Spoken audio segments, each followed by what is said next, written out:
9 and 10, 1945 ay nag-drop sila ng bomba sa Nagasaki, Japan. At ito yung mga ilang kuha nung panahon ng gera. At nakapag-load sila ng bomba sa AB-29 aircraft. At ang pilot nito ay si Charlie Sweeney at kasama ang ilang mga crew.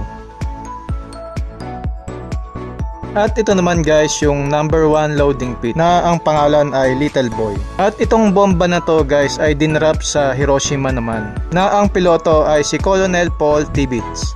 Ito number 1. Itong dalawang bomba na pinakita ko guys ay talagang lubhang napakadelikado dahil malaki ang naging marka nito sa bansang Japan nung panahon ng gera. At syempre guys, ito yung mga ilang drone shot natin dito sa lugar.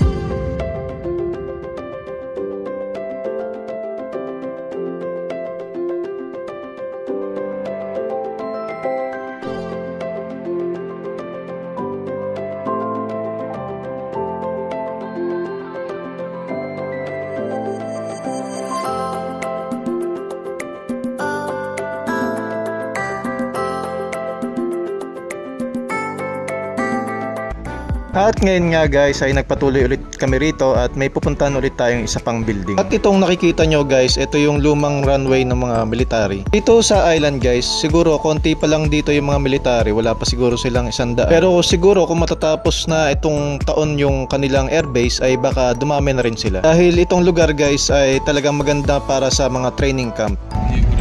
Oh, dito nga yun.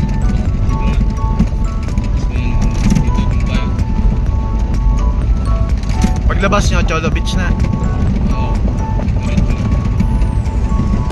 Ito na yun. Yun o. O yun nga o. May ano, parang shrine na. Oo, naalala ko na.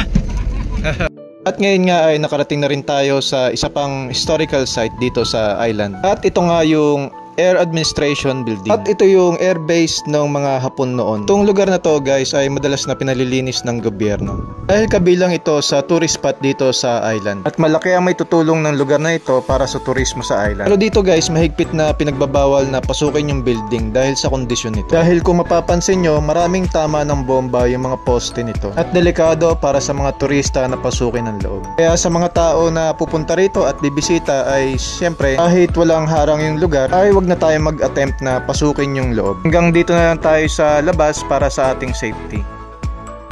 At ngayon nga guys ay duman ulit kami sa isa pang shortcut papunta ron sa Cholo Beach. Ayun, Cholo Beach yan.